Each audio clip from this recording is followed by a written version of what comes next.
మీ మోకాల నొప్పులకు ఎటువంటి సర్జరీ లేకుండా ఎపియాన్ పెయిన్ క్లినిక్ అందిస్తున్న అత్యాధునిక చికిత్స. నమస్కారం అండి, డాక్టర్ మోవా శ్రీనివాస్ మాట్లాడుతున్నాను. బీబీసీ తెలుగు వాళ్ళు ఈ మధ్యన ఒక ఇంట్రెస్టింగ్ వీడియో ఒకటి వాళ్ళు రిలీజ్ చేశారు. అది లెట్రిన్ వెళ్ళిన తర్వాత మలము అది మునిగిపోయినా లేకపోతే తేలినా దీన్ని బట్టి మనం ఏమన్నా సైంటిఫిక్ ఇన్ఫర్మేషన్ మనం తెలుసుకోవచ్చా అనేటటువంటిది. ఇది ఒక ఇంట్రెస్టింగ్ ఎక్స్పెరిమెంట్. నిజానికి మేయో క్లినిక్ అని, అది యుఎస్లో అమెరికాలో చాలా ప్రఖ్యాత యూనివర్సిటీ. దానిలో ఒక భారతీయుడు ఉన్నాడు, కేరళ అతను, బహుశా అతను ఒక ఇంట్రెస్టింగ్ ఎక్స్పెరిమెంట్ చేశాడండి. అతను క్యాన్సర్ డిపార్ట్మెంట్లో పనిచేస్తాడు. అతనికి ఒక హాబీ కింద ఎక్స్పెరిమెంట్ చేశాడు. మనం లెట్రిన్ వెళ్ళిన తర్వాత చూసినప్పుడు మలం నీళ్ళల్లో ఎందుకు ఒక్కొక్కసారి తేలుతుంది, ఒక్కొక్కసారి మునుగుతుంది, ఎందువల్ల ఈ వ్యత్యాసం ఉంటుంది అనేటటువంటిది చూశాడు. సో అది ఏమిటి అని చెప్పే ముందుగా మనం అసలు దీని గురించి కొంతసేపు ఒక ఇంట్రడక్షన్ ఇస్తాను. బేసికలీ కొంతమంది మనుషులు ఎంత తిన్నా సన్నగానే ఉంటారు, కొంతమంది ఏమి తినకపోయినా లావుగా ఉంటారు. ఎందుకు ఇలాగా అని చెప్పేసి మనం డాక్టర్ ప్రశ్నిస్తే వచ్చే సమాధానం ఏంటంటే అది మనిషి యొక్క మెటబాలిజంకి అది ఒక గుర్తు, ఇండికేటర్ అని చెప్తారు. అంటే అంతే అన్నము ఇద్దరు మనుషులు తింటే ఆ అరిగించుకునేటటువంటి శక్తి ఇద్దరు మనుషుల్లో డిఫరెంట్గా ఉంటుంది.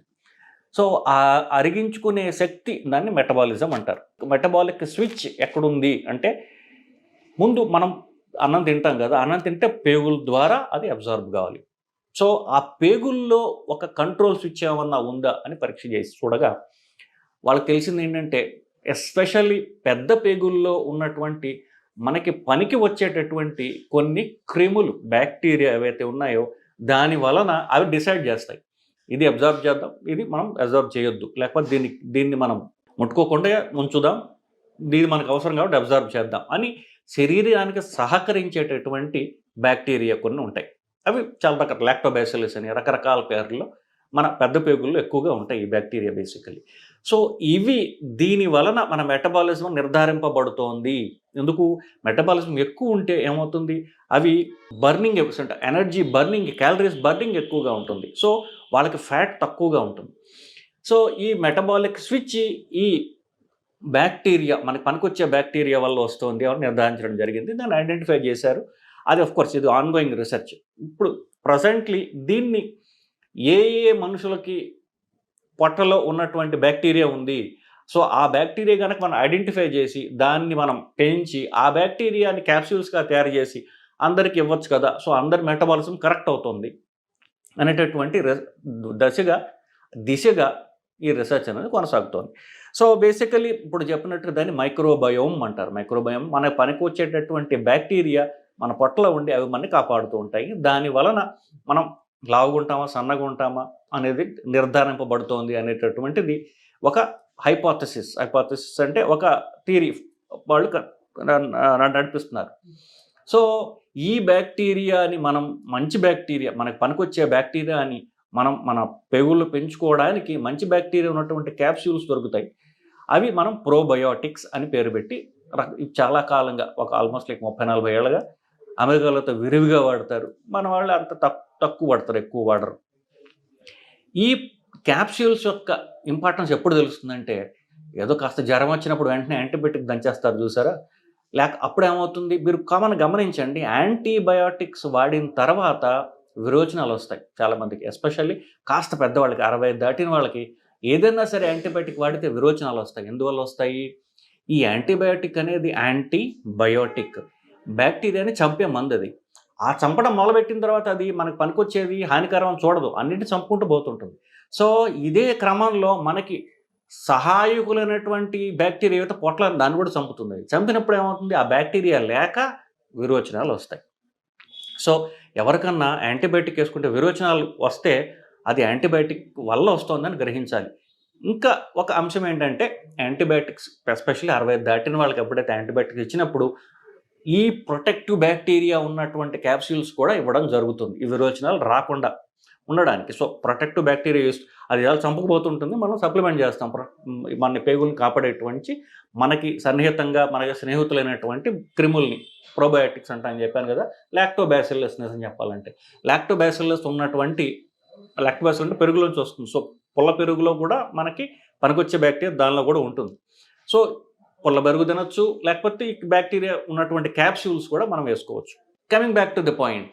సో ఎవరి పేగుల్లో మన బ్యాక్టీరియా ఎక్కువ ఉన్నాయి, ఎవరి పేగుల్లో తక్కువ ఉన్నాయి ఎలా తెలుస్తుందంటే, కింద నుంచి పోయేది ఏమిటి, మల పదార్థంతో పాటు గ్యాస్ కూడా పోతుంటుంది కదా. సో గ్యాస్ ఉందనుకోండి, మల పదార్థంలో గ్యాస్ కలిసి ఎక్కువ ఉందనుకోండి, అది నీళ్ళల్లో తేలుతుంది అనమాట.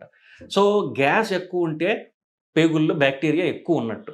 సో నిజంగా నీళ్ళలో తేలుతోంది అనుకోండి, మనకి గుడ్ సైన్. మునుగుతోంది అనుకోండి, మనం పుల్ల పెరుగు ఎక్కువగా తినాలి, లేకపోతే ప్రోబయోటిక్ క్యాప్సూల్స్ వేసుకోవాలి. సో ఇది సైంటిఫిక్ రీజన్ దానికి. సో మన మెటబాలిక్ స్విచ్, అలాగే మన పెద్ద పేగుల్లో ఉన్నటువంటి మనకి పనికి వచ్చే మంచి బ్యాక్టీరియా బాగా ఉన్నట్టయితే గ్యాస్ ఎక్కువ పోతుంటుంది. అది జబ్బు కాదు. సో చాలామంది, సార్ నాకు గ్యాస్ ఎక్కువ వస్తుందండి. సో అది జబ్బు కాదు. గ్యాస్ ఎక్కువ ఉండడం అనేది ఒక రకంగా మంచిది. పేగులు ఫాస్ట్గా పనిచేస్తున్నాయి, పేగుల్లో బ్యాక్టీరియా ఎక్కువ ఉన్నది, అది ఒక రకంగా మంచి సైన్ అది.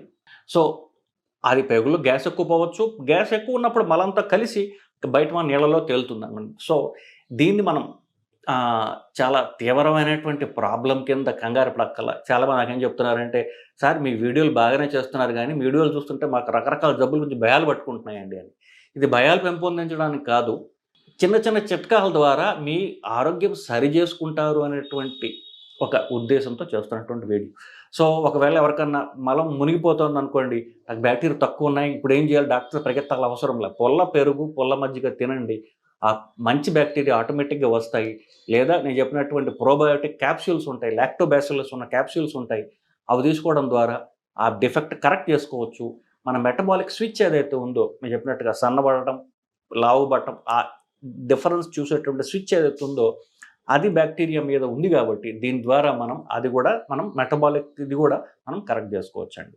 సో ఇదండి అంశం. సో దీని గురించి కాస్త విస్తారంగా వివరించడానికి ఇది నేను చేయడం జరిగిందండి. నమస్కారం.